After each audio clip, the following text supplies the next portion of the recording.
Hello pessoas, tudo bom com vocês? Hoje um vídeo aqui específico, tá? Para quem gosta de compor, né? E específico para quem gosta também de compor letras musicais, tá?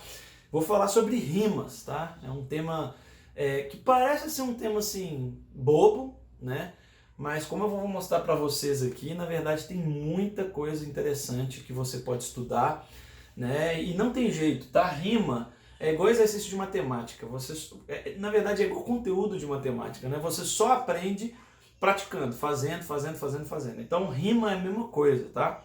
E todo mundo que quer ser um letrista é bom que tenha um caderno aí para poder estar sempre escrevendo letras, escrevendo poesias, poemas, para você ir exercitando, né, o seu conhecimento e a sua ciência de como você pode escrever com rimas, tá bom? Então vamos lá.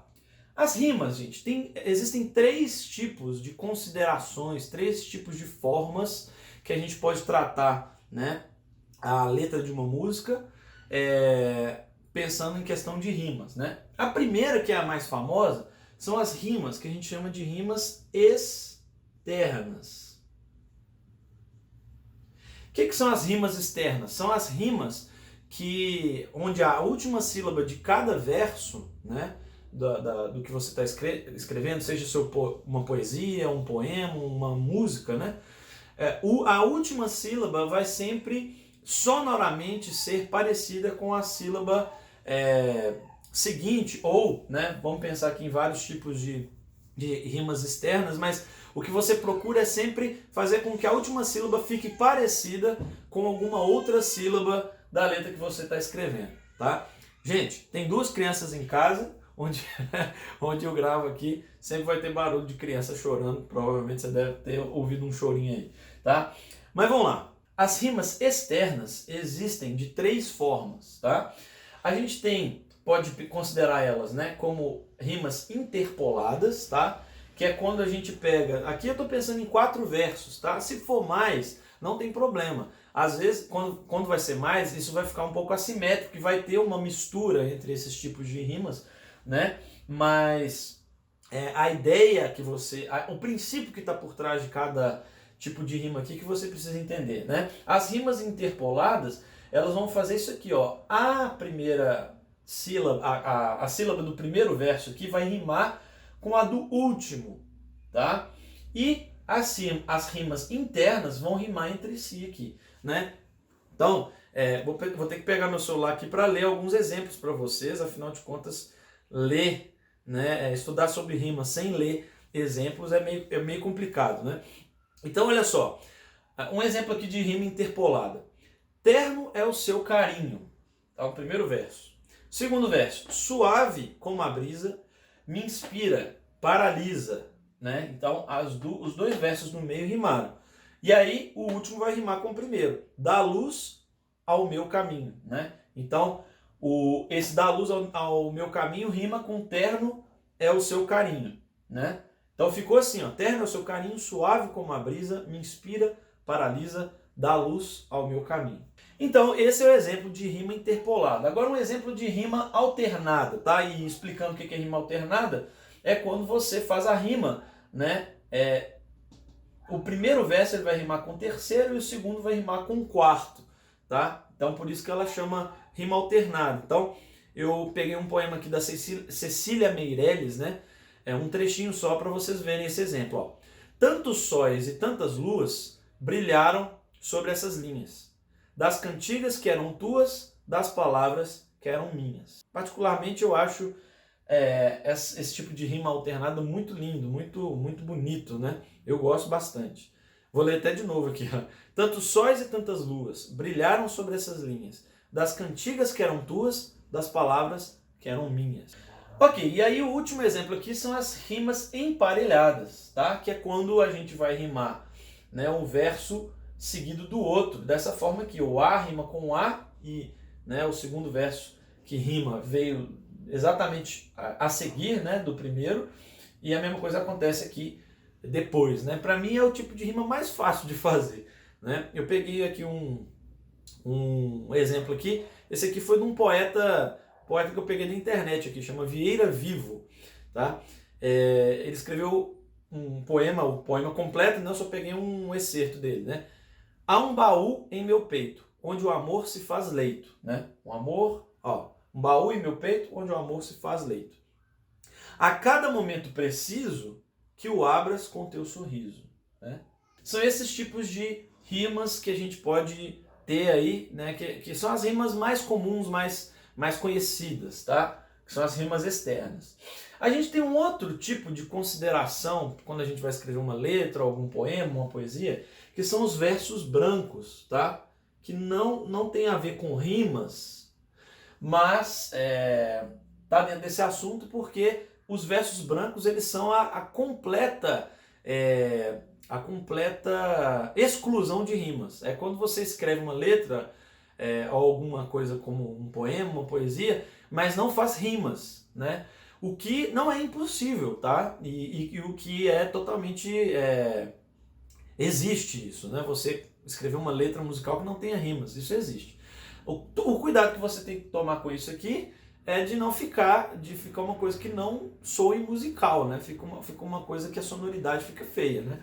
Mas é um tipo de recurso que você pode usar. Às vezes você não precisa se preocupar tanto com rima para escrever a letra de uma música sua, tá? Agora no final aqui eu quero falar das rimas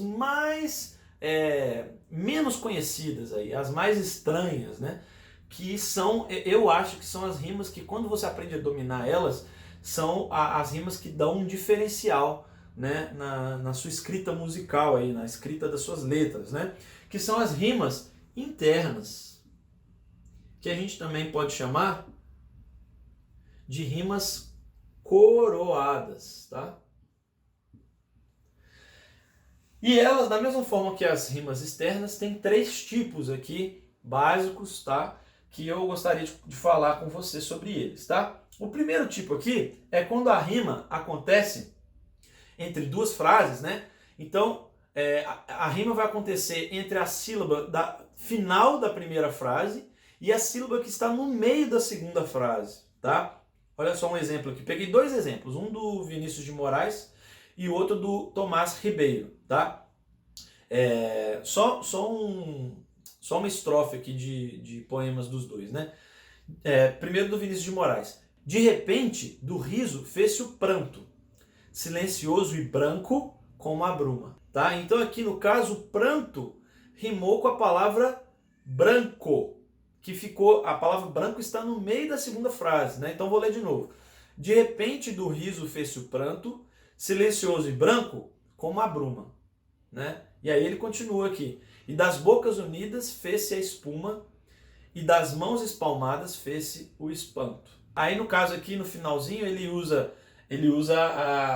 a rima interpolada, né? A sílaba final do segundo verso rima com a sílaba final do terceiro verso, né? E a sílaba final do primeiro rima com a final do quarto. Então aqui ele usa é muito genial isso, né? Ele usa esse recurso misturado com esse. E isso é uma coisa que você pode fazer também, tá?